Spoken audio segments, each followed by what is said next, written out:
তরুণ যুবকেরা আমার, সেই মা সদ্য 2-3 দিন মাত্র সন্তানের বয়স, জাহাজটা ডুবে গেল। মা নিজের বাঁচা তো দূরের কথা, সন্তানকে কেমন করে বাঁচাবো এই চিন্তায় অস্থির হয়ে পড়ল। এমন সময় জাহাজের একটা দরজা পানির উপর ভাসতে লাগলো। মা সন্তানকে নিয়ে ওই পানির উপর, জাহাজের ওই বাবা দরজার উপর, মা সন্তানকে নিয়ে পানির উপর ভাসতে লাগলেন। সব ডুবে গেল, মা সন্তানকে নিয়ে ভেসে আছেন। ভেসে ভেসে মাঝ সমুদ্রে ওই বাবা বড় পাটাটা, বড় দরজাটা মাঝ সমুদ্রের পানিতে ভাসছে। কল্পনা করুন, একটু ভাবুন কি অবস্থা। হে তরুণ যুবকেরা, মা সন্তানকে আঁকড়ে নিয়ে ওই পাটার উপর জড়সড় হয়ে পড়ে আছে, যাতে করে সন্তান পানিতে না পড়ে ডুবে যায়, মারা যায়। মা নিজের জান, নিজের জীবনকে বিসর্জন দিয়ে সন্তানকে বাঁচানোর প্রাণপণ চেষ্টা করছেন। এমন সময় আল্লাহ বললেন, হে আজরাইল ফারিস্তা, হে ফারিস্তা আজরাইল, যাও যাও ওই মায়ের রুহটা বের করে নাও। ও আমার মাবুদ, ও আমার স্রষ্টা, ও আমার প্রভু, পৃথিবীতে কোটি কোটি মানুষের, কোটি কোটি জীবজন্তুর প্রাণ সংহার করেছি, আমার মনে কোনো ব্যথা লাগে না, কারণ আমার মনকে তুমি সেভাবেই শক্ত করে তৈরি করে দিয়েছ। কিন্তু এই বাচ্চাটির মাটাকে যখন মাঝ সমুদ্রে আমি যখন রুহটা বের করতে গিয়েছিলাম, আমার মনে একটু চিনচিন করে কষ্ট হয়েছিল।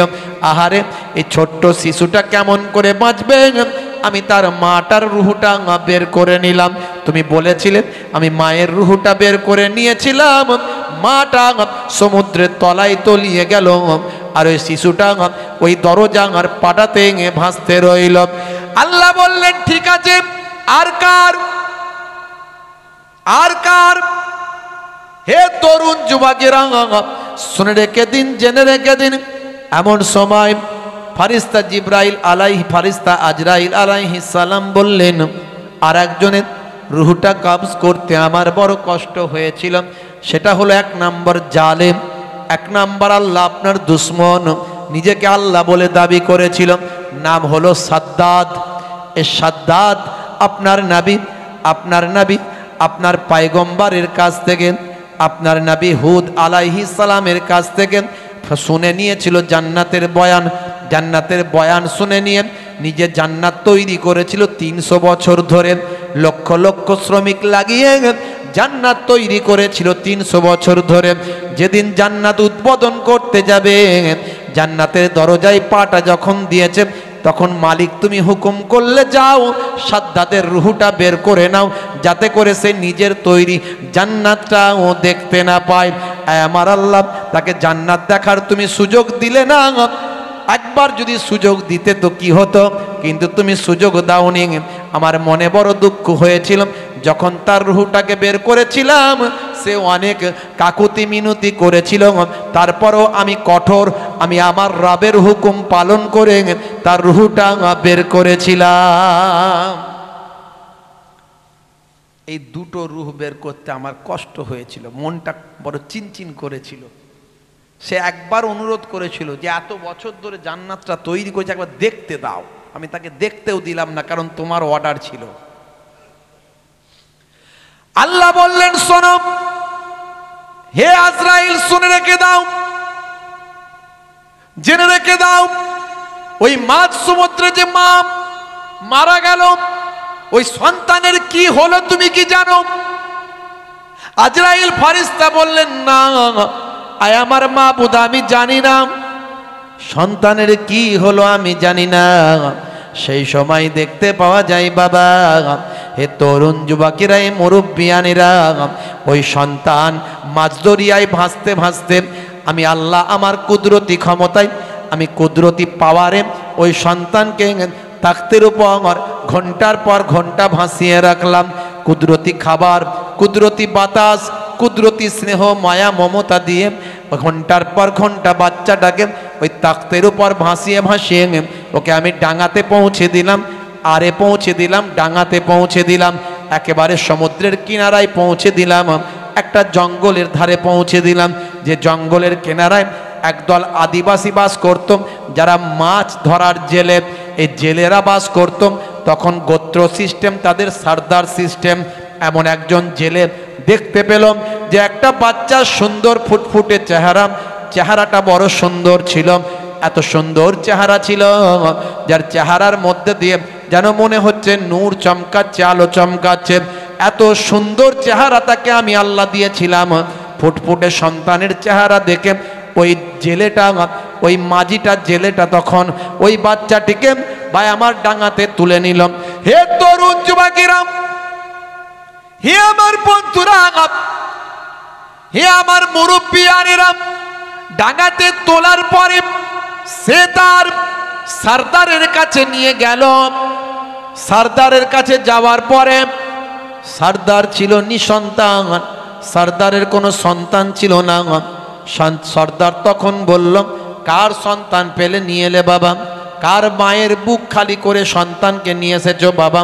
সর্দারকে সব কিছু খুলে বলার পরে সর্দার বলল, তাহলে আমার সন্তান নাই, আল্লাহ হয়তো আমার জন্যই পাঠিয়েছেন। দাও দাও, আমি একে পরম পিতৃ স্নেহে আমি এই বাচ্চাটাকে লালন পালন করব। ওই বাচ্চাটি আস্তে আস্তে লালন পালন হতে লাগলো।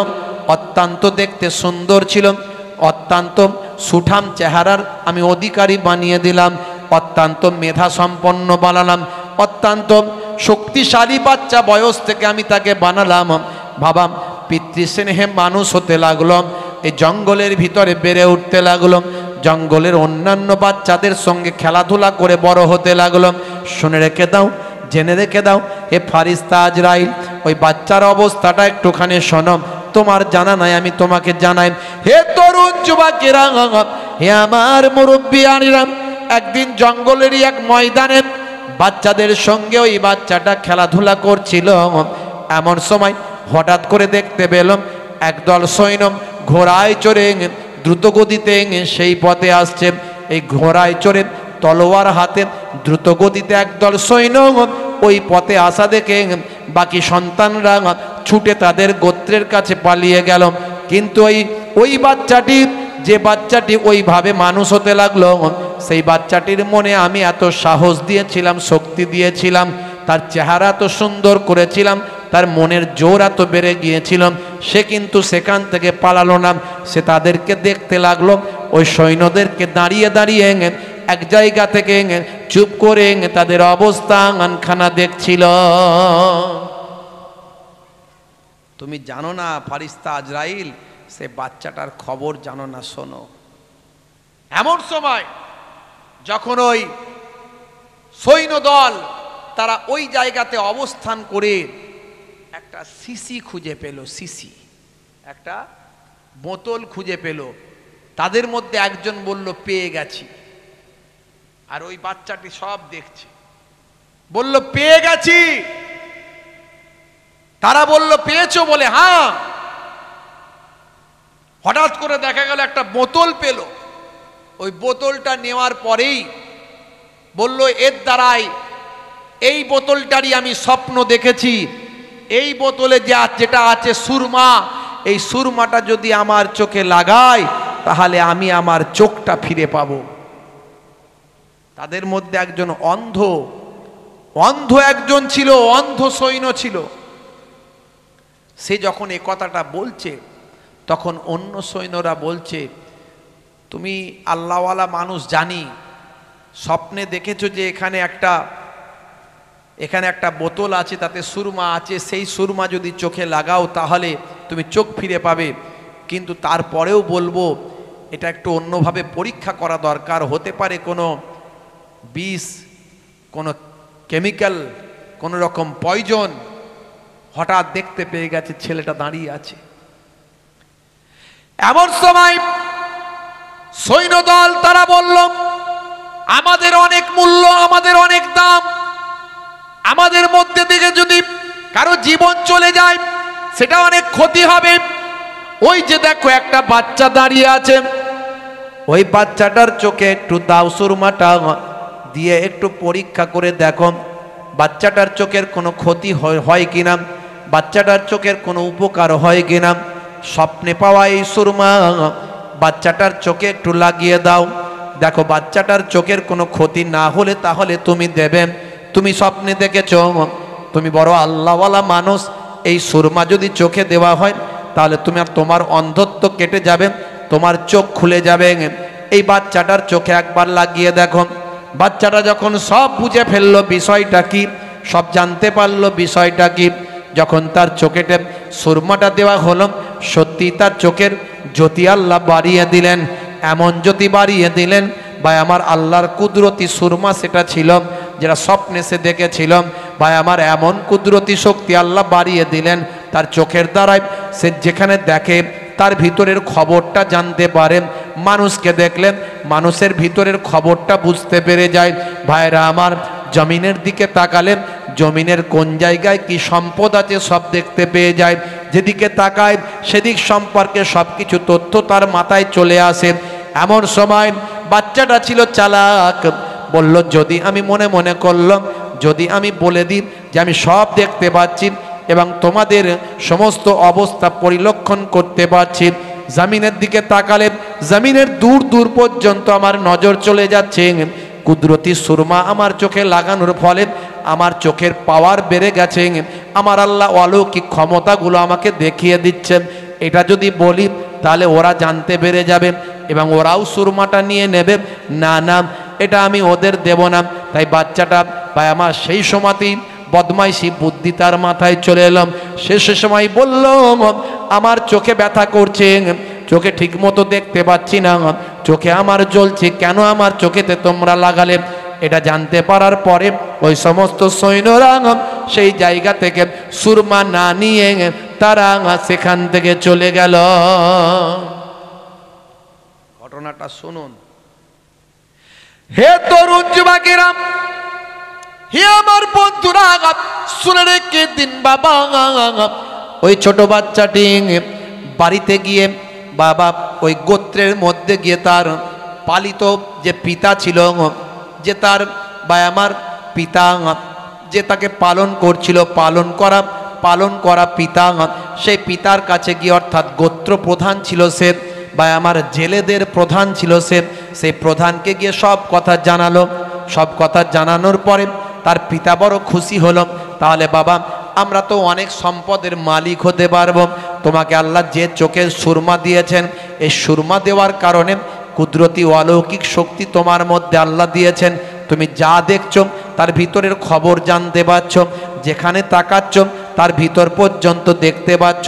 জামিনের দিকে তাকালে জামিনের নিচে অনেক দূর পর্যন্ত তোমার দৃষ্টি চলে যায়। কোথায় সোনা আছে, কোথায় রূপো আছে, কোথায় লোহা আছে, তোমার এই সমস্ত অলংকার সব কিছু তুমি দেখতে পাও।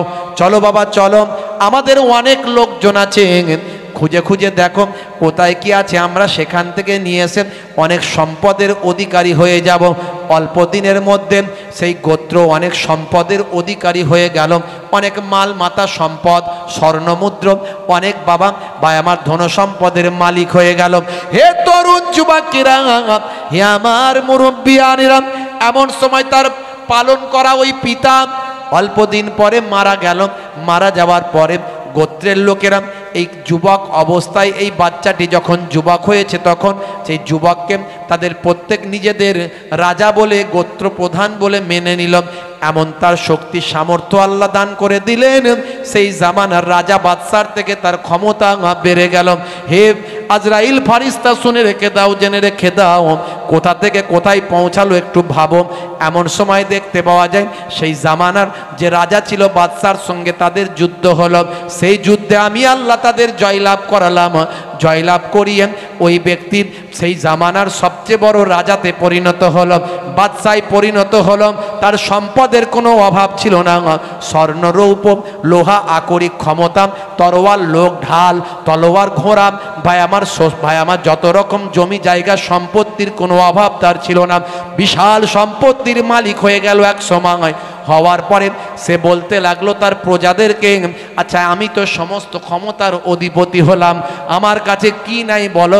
পৃথিবীর সর্বক্ষমতার শক্তিশালী মালিক আমি হয়ে গিয়েছি, অর্ধ পৃথিবীর শাসনকর্তা হয়ে গিয়েছি, অর্ধেকটা পৃথিবী আমি রাজত্ব করি, আমি যা চাই সেটা হয়। আচ্ছা বলো, এখন কি আমি নিজেকে খোদা বলে দাবি করতে পারি না? আমি কি এখন যা ক্ষমতার অধিকারী হয়েছি, আমি যা বলি তাই হয়? আমার চোখে অলৌকিক শক্তি আছে, আমার চোখ দিয়ে আমি যেখানে তাকাই সেখানে ভিতরে কি আছে দেখতে পাই। আচ্ছা এরপরেও বলো তো, এত সোনা দানা রূপ স্বর্ণ অলংকার, জমি জায়গা সম্পত্তি, ঢাল তলোয়ার সৈন্য সামন্ত সবই তো আমার, আমার থেকে ক্ষমতাশালী আর কে আছে? তাহলে আমি কি নিজেকে খোদা বলে দাবি করতে পারি না? তখন তার সভাসদদের মধ্যে যারা ছিল তেল মারা লোকগুলো, তারা বলল, নিশ্চয় সাহেব, নিশ্চয় মহারাজ, নিশ্চয় আপনি খোদা বলে দাবি নিশ্চয় করতে পারেন। সেই দিন থেকে নিজেকে সে খোদা বলে দাবি করলো। হে তরুণ যুবকেরা, হে আমার বন্ধুরা, শুনে রেখে দাও, জেনে রেখে দাও, হে মুসলমান, আমার আল্লাহ বলেন, হে আজরাইল, ওই যে খোদা বলা লোকটা, ওই যে দাবি করেছে খোদা বলে, জানো তুমি ওই লোকটাকে? যে বাচ্চাটি আজকে আল্লাহ এত সম্পদের অধিকারী বানালাম, ওই বাচ্চাটি আজকে বাবা বড় বাদশা হয়ে সম্পদশালী হয়ে নিজেকে খোদা বলে দাবি করলো, এ আর অন্য কেউ নয়, এই তো সেই সাদ্দাদ, যে ওই সমুদ্র থেকে বেঁচেছিল, সেই নিজেকে এত সম্পদশালী হওয়ার পরে নিজেকে খোদা বলে দাবি করেছিল। হে তরুণ যুবকেরা, এমন সময় সেই জামানার মস্ত বড় পয়গম্বর ছিলেন হযরতে হুদ আলাইহিস সালাম। হুদ আলাইহিস সালামকে আল্লাহ এমন ক্ষমতা দিয়েছিলেন, শরীরে এমন তাকত, এমন শক্তি দিয়েছিলেন, ভাই আমার এত বল শক্তি ক্ষমতা শরীরে ছিল, হযরতে হুদ আলাইহিস সালাম একাই 500 জনের বিরুদ্ধে লড়াই করার ক্ষমতা থাকতো। 500 জন যদি ঢাল তলোয়ার নিয়ে হযরতে হুদ নবীর সামনে আসতো, হযরতে নবী আলাইহিস সালাম তাদের 500 জনকে হটিয়ে দেওয়ার মতো ক্ষমতা রেখেছিলেন। আল্লাহ তাকে এটা একটা বড় মুজিজা দিয়েছিলেন। 500 জনের ক্ষমতা একজনের শরীর আল্লাহ দান করেছিলেন। হযরতে হুদ আলাইহিস সালাম কাউকে ভয় পেতেন না, ডর পেতেন না, আল্লাহর বাণী মানুষের কাছে পৌঁছে দিতেন, সিরাতুল মুস্তাকিমের কথা মানুষের কাছে বলতেন, ইহদিনাস সিরাতাল মুস্তাকিম মানুষের কাছে দাওয়াতটা দিতেন। হে তরুণ যুবকেরা, হযরতে হুদ আলাইহিস সালাম তৎকালীন যুগে মানুষকে বলতেন, হে বান্দারা, আল্লাহকে এক বলে মানো, নামাজটা তোমরা আদায় করো, রোজাটা রাখো, যাকাতটা প্রদান করো। নামাজ, রোজা, যাকাত অন্যান্য নবীদের আমলেও এটা ছিল, সমস্ত নবীদের আমলে ছিল। ইয়া আইয়ুহাল্লাযীনা আমানু কুতিবা আলাইকুমুস সিয়াম কামা কুতিবা আলাল্লাযীনা মিন ক্বাবলিকুম লাআল্লাকুম তাত্তাকুন। আমার আল্লাহ বলেছেন, হে ঈমানদারেরা, তোমাদের উপর রমজানের রোজা ফরজ করা হয়েছে, যেমন তোমাদের পূর্ববর্তীদের উপরেও ফরজ করা হয়েছিল। পূর্বেও রোজা ছিল, নামাজ ছিল, যাকাত ছিল। জোরে বলুন সুবহানাল্লাহ। হে মুসলমান, শুনে রেখে দেন, কিন্তু দুর্ভাগ্য, আজকে মুসলমান আমাদের উপরেও নামাজ, যাকাত, রোজা ফরজ করা হয়েছে। রমজান মাস এলে কিছু মানুষকে দেখা যায় রোজা না পড়ে তিরঙ্গা, গুটকা, পান, জর্দা, খৈনি ডলে খেয়ে বেড়ায়, আর পকেটে গ্যাসের ট্যাবলেট নিয়ে ঘুরে বেড়ায়। কেউ যদি বলে রোজা রাখিস না ভাই, গ্যাসের ট্যাবলেট ডাইজিনটা বের করে একটু দেখিয়ে দিয়ে বলে অবস্থা খুব খারাপ, তাই দেখাচ্ছি তোকে, কোনো অসুবিধা নাই। ডাইজিন আর র্যান্টাক জিনটাকটা দেখিয়ে দিয়ে বলে পেটটা বড় ভুটভাট করে ভাই, তাই রোজা রাখতে পারি না, এতে কোনো অসুবিধা নাই। আল্লাহ আমাদের উপর জুলুম করেন না, আল্লাহ অসুস্থ মানুষদের ছাড় দিয়েছে, এটা হুজুদের অজে জানতে পারি ভাই। এই গ্যাস অম্বল হওয়া, শরীর খারাপ, এর জন্য রোজা রাখি না, এতে কোনো অসুবিধা নাই। হে তরুণ যুবকেরা, সামান্য অজুহাত দিয়ে রোজা ছেড়েছে মুসলমান, ঠিক কিনা? সামান্য অজুহাত দিয়ে মুসলমান সারা জীবন ধরে ওয়াজ শুনছি, মাসালা নিজেরা তৈরি করে ফেলেছি, এটা চলবে, এটা চলবে না, নিজেরা তৈরি করে ফেলেছি। মানে কোরআন হাদিস খুব বেশি বুঝে ফেলেছি। দেখেন না, এখনকারের কিছু কিছু বক্তা বেরিয়েছে, মাদ্রাসায় পড়তে হয় না, মোবাইল ইউনিভার্সিটিতে পড়েছে, পড়ে তারা ফতোয়াবাজি করছে, হারাম, হালাল নাজায়েজ বেদাত, আর তাদের কিছু ভক্ত বেরিয়েছে দেখবেন। আমি এগুলো এর আগে শুনিয়েছি, আমার মোবাইলে সব আছে, কত শোনাবো, সময় লেগে যাবে, বুঝতে পারছি। ফতোয়াবাজি করছে, শুনলে মাথা খারাপ হয়ে যাবে। বলছে আল্লাহর সঙ্গে নবীর নাম যুক্ত করা যাবে না, কালেমা একসঙ্গে পড়া যাবে না, লা ইলাহা ইল্লাল্লাহু মুহাম্মাদুর রাসূলুল্লাহ পড়লে কি হবে ভাই? বলছে শিরক হয়ে যাবে। কেন না? আল্লাহর সঙ্গে নবীর নাম পাশাপাশি পড়া হয়ে যাচ্ছে। এটা কত বড় বেয়াদব! আল্লাহ নিজে নবীর নামকে নিজের সঙ্গে যুক্ত করেছেন। আশহাদু আন্না মুহাম্মাদার রাসূলুল্লাহ, রাসূল আল্লাহ যোগ করেছে না করেনি আল্লাহ? আর এ বলছে কালেমা একসঙ্গে যোগ করা যাবে না, করলে কি হবে? শিরক হয়ে যাবে। বাপ রে বাপ, বিরাট বড় সব ঠিকাদারি নিয়েছে মুফতিগিরির, বুঝতে পারছেন? পণ্ডিত একদম মারাত্মক পণ্ডিত, ইবলিসের চাস্তো ভাই। ভাইরা আমার, তরুণ যুবকেরা আমার, বলছে আবু জাহিল নাকি মুসলমান ছিল। এ বক্তব্য আমি শুনিয়েছি ইন্টারনেটে, অনেকে শুনেছেন, মোবাইল আমার কাছে আছে। বড় মাওলানা বলছে, ছোটখাটো মাওলানা নয়, বড় মাওলানা বলছে আবু জাহিল মুসলমান ছিল। তো আবু জাহিল মুসলমান ছিল তো আমার নবীকে মারার জন্যে 100 উট ঘোষণা করেছিল কেন? আমার নবীর ঘর ঘিরে ফেলেছিল কেন? হ্যাঁ, আবু জাহিল যদি মুসলমান ছিল তো তাহলে কোরআন হাদিসে কোথাও সাহাবি বলে লেখা নাই কেন? কারণ সেই জামানায় যারা মুসলমান ছিল সবাই সাহাবীর দরজা পেয়েছে, যাতে কথা ঠিক না ভুল? আর সাহাবীদের মর্যাদা কত? আসহাবিকান নাজুম বিআইহিম ইক্তাদাইতুম ইহতাদাইতুম। আল্লাহর নবী বলছেন আমার সাহাবীরা হলেন আকাশের নক্ষত্রের ন্যায়, যে কোনো সাহাবীকে অনুসরণ করবে সে ইক্তেদা করলি ইহতেদা, হেদায়েত হয়ে প্রাপ্ত হয়ে যাবে। জোরে বলুন সুবহানাল্লাহ।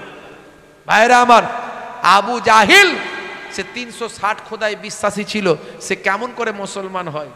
বক্তা বলছে সে মুসলমান ছিল। চিন্তা করতে পারেন? এই জন্যে বলি বাবা, মুজাদ্দুজ জামানের সিলসিলার মানুষ আমরা, দাদা হুজুরকে ভালোবাসি, 5 হুজুরকে ভালোবাসি, বসিরার আল্লামা হুজুরকে ভালোবাসি, নিসারউদ্দিন হুজুরকে ভালোবাসি, জনপুরি হুজুরকে ভালোবাসি, পীরনগরী হুজুরকে ভালোবাসি, আল্লাহর ওলিদের আমরা ভালোবাসি। আমাদের আর কাউকে লাগবে না ইসলাম শেখানোর জন্য, কোরআন বোঝানোর জন্য কাউকে লাগবে না। কেউ বোঝাতে এলে বলবেন তুমি তোমারটা বোঝো, আমি আমারটা বুঝি, খালি এটুকু বোঝো যে ঝগড়া করো না। ইসলামটাকে ঝগড়া করে করে শেষ করে ফেলছে মৌলী সাহেবরা, বুঝতে পারছেন? মৌলী সাহেবরা যদি এত ঝগড়া করে তাহলে সাধারণ মানুষরা কি করবে? ওকে গালাগালি করছে, ওকে গালাগালি করছে, একে কাফের, ওকে কাফের, ওকে বেঈমান, ওকে মুশরিক। প্রত্যেকটা তো ডেফিনেশন আছে, কাফের কাকে বলে, মুশরিক কাকে বলে, বেঈমান কাকে বলে, মুনাফিক কাকে বলে, সব ডেফিনেশন আছে।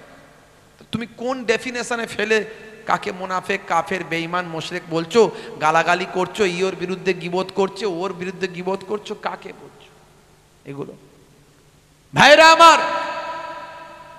এদের থেকে আমাদের সাবধানে থাকতে হবে, এদের থেকে দূরে থাকতে হবে।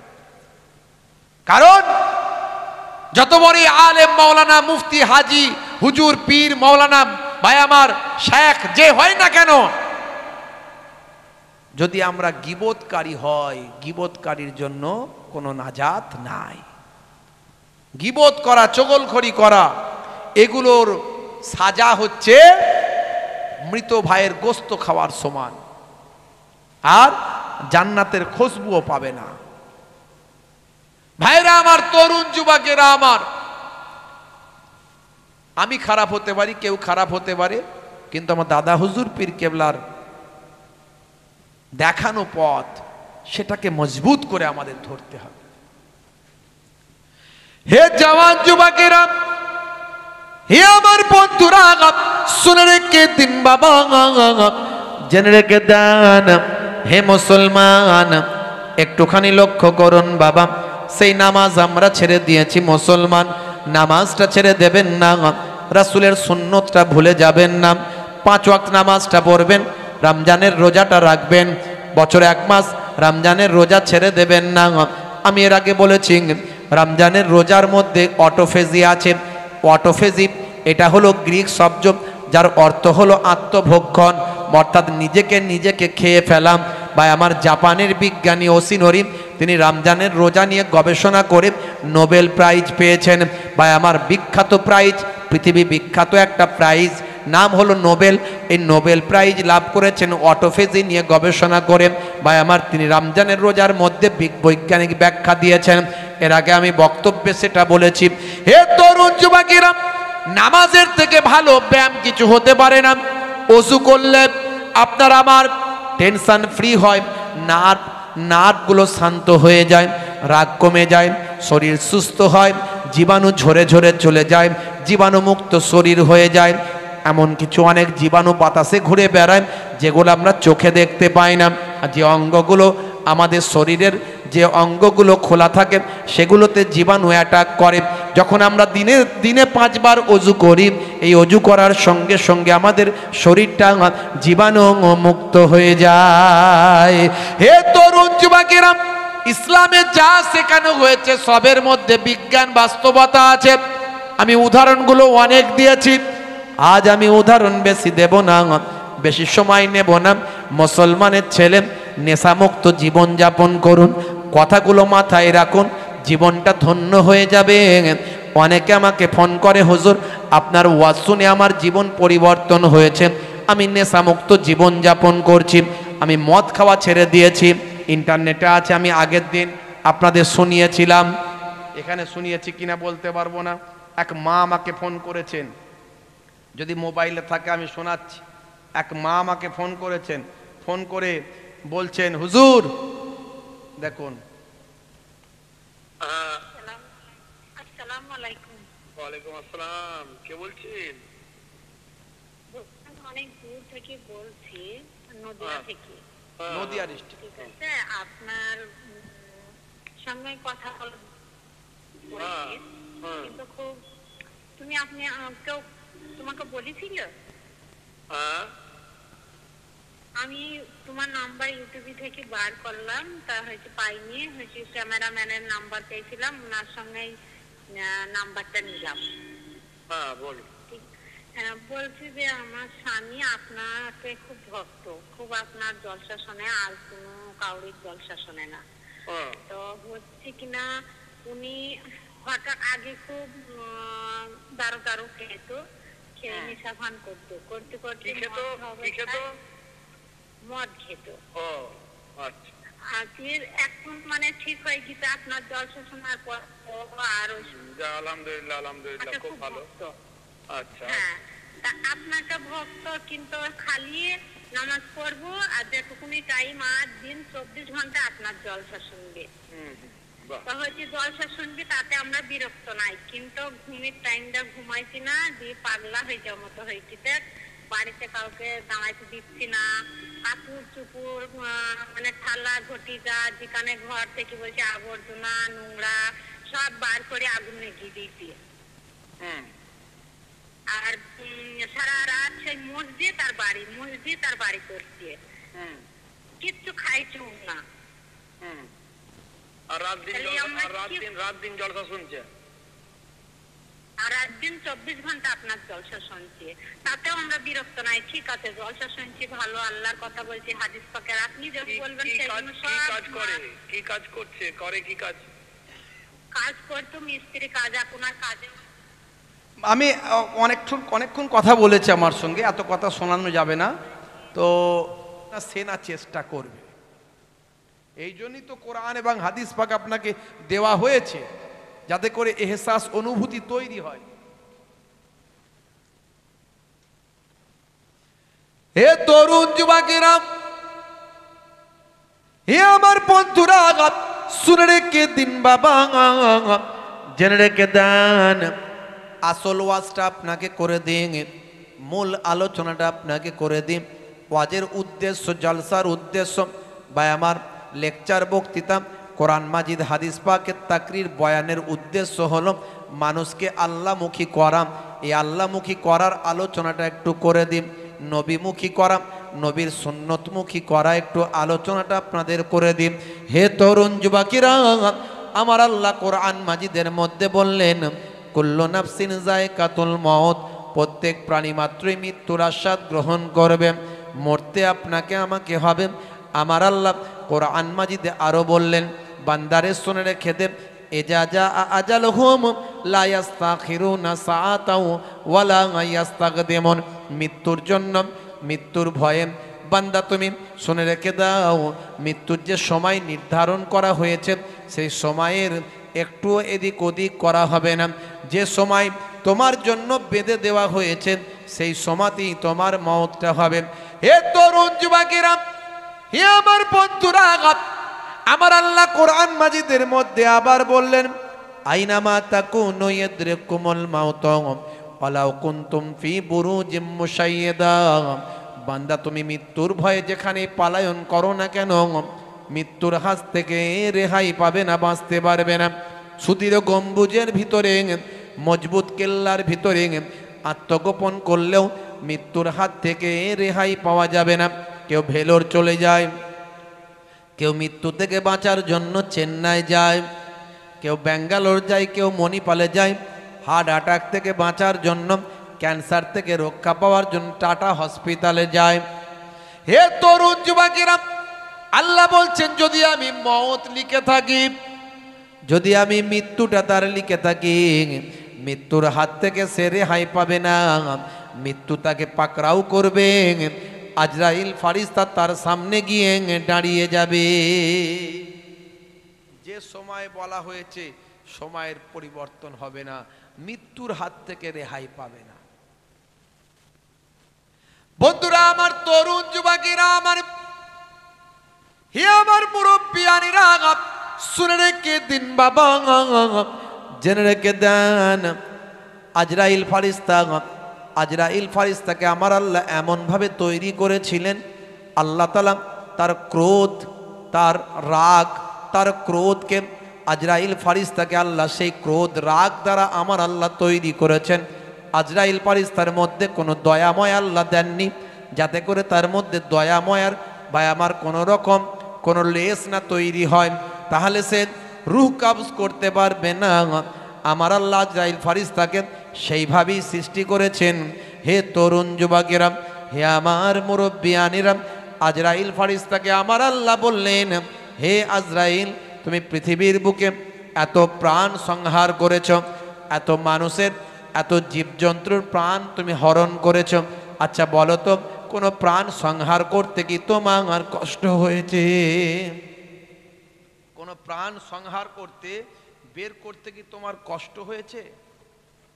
আজরাইল ফারিস্তা বলল, আল্লাহ আপনি আমাকে তো এমন শক্তপুক্ত করে তৈরি করেছেন, আমার জানে দয়া মায়া বলে কিছু নেই। আমি আল্লাহ আপনার হুকুমের জন্য আমি নিজেকে একেবারে বিলিয়ে দিয়েছি। আপনার হুকুম পাওয়া মাত্রই আমি সে কাজ করি, আমি 7-5 চিন্তাও করি না, ভাবিও না, আর আমার মনে দয়া মায়া কিছু নাই। আপনি যেটা বলবেন সেটাই করি। হে তরুণ যুবকেরা, এমন সময় আজরাইল ফারিস্তা বললেন, আল্লাহ তবে দুজনের প্রাণ বের করতে আমার বড় কষ্ট হয়েছে, আমার মধ্যে আফসোস তৈরি হয়েছে।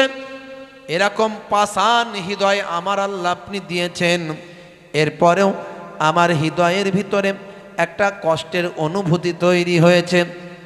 শুনে রেখে দিন, জেনে রেখে দিন, হে তরুণ যুবকেরা, আজরাইল ফারিস্তা ভাই আমার, দোস্ত আমার, সেই সময় বলেছিলেন, আল্লাহ আপনি এমন একটা মায়ের জান কাবজ করতে বলেছিলেন, যে মা জাহাজে করে যাচ্ছিল, জাহাজে করে এক জায়গা থেকে অন্য জায়গায় যাচ্ছিল, ওই মায়ের গর্ভে ছিল সন্তান, ওই সন্তানের জন্ম হলো, ওই জাহাজে সন্তানের জন্ম হলো। সন্তানের জন্ম হওয়ার পরে হে তরুণ যুবকেরা, হে আমার মুরব্বিয়ানেরা, শুনে রেখে দিন বাবা, মাছ দরিয়ায় এমন সময় ঝড় ঝটিকা এলো, ওই জাহাজটা ডুবে যাবে। মা পেরেশান হয়ে গেল তার সন্তানকে বাঁচানোর জন্য। 1 দিন 2 দিন বা 3 দিন বয়স, এই রকম অল্প কয়েক দিনের সদ্যজাত শিশুটাকে বাঁচানোর জন্য মা পেরেশান হয়ে গেল। মা নিজের জীবন চলে যাবে, কিন্তু তার সন্তানকে বাঁচাবে কি বাঁচাবে না? মায়ের মনে দয়া ময়া আল্লাহ রহম অনেক বেশি দিয়েছেন।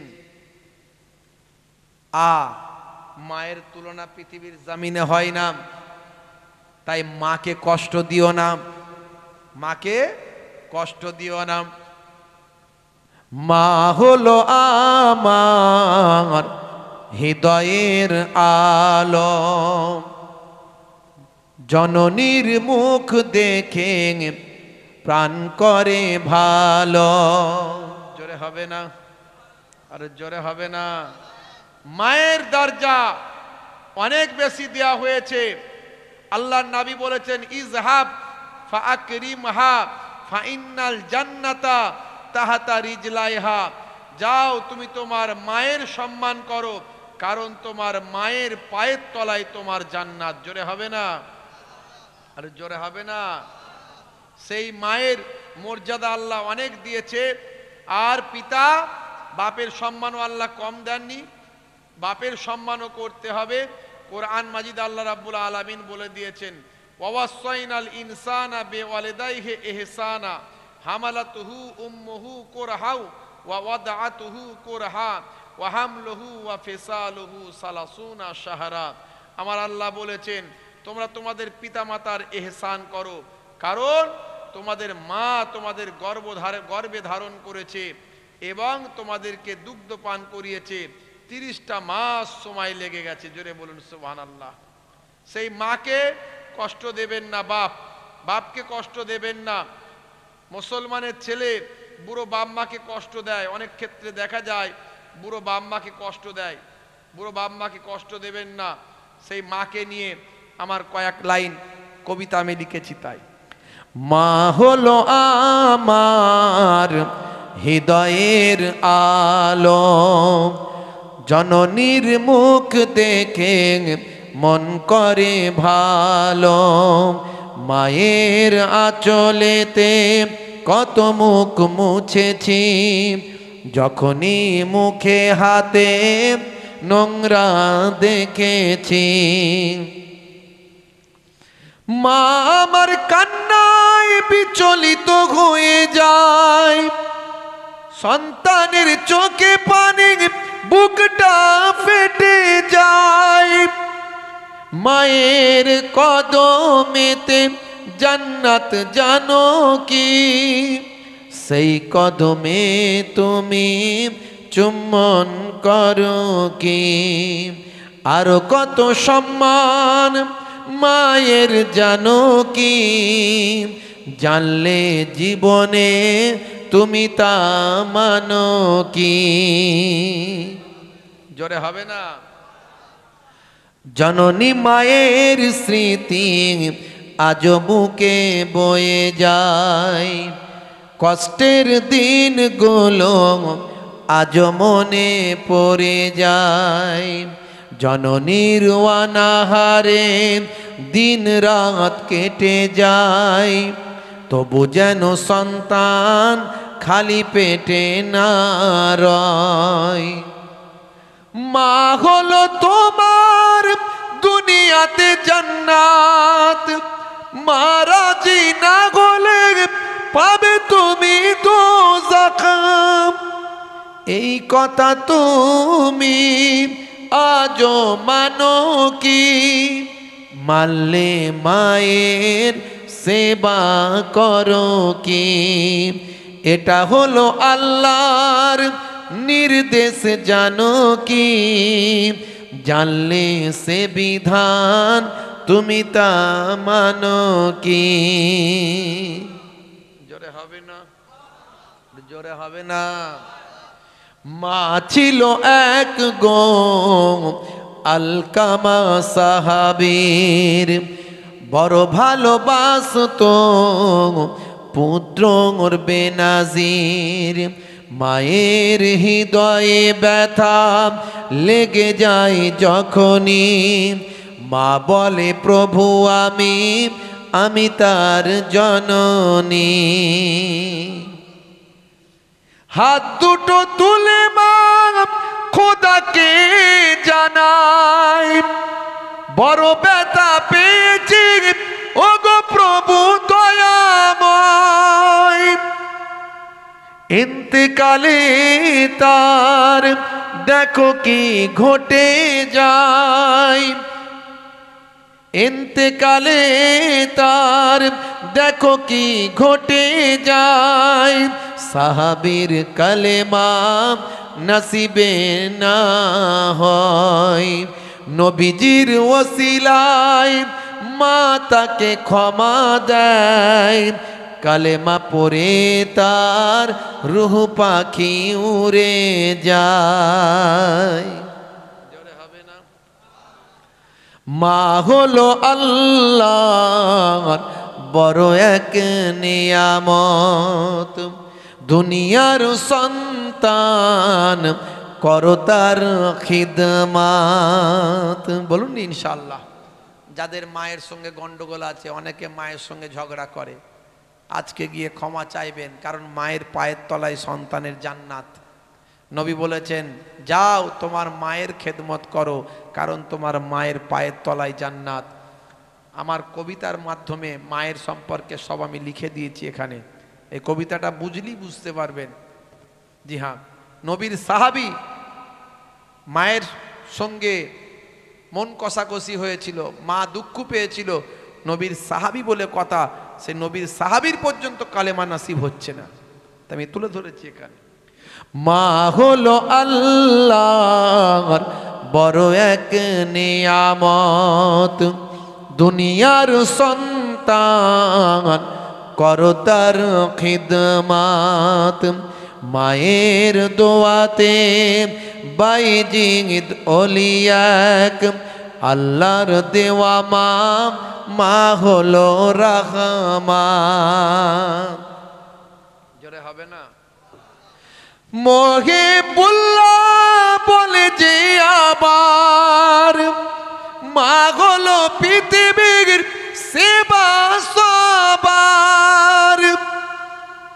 মায়ের মনেতে যেন দুঃখ না লেগে যায়, দুনিয়া আখেরাতে বরবাদ হবে ভাই।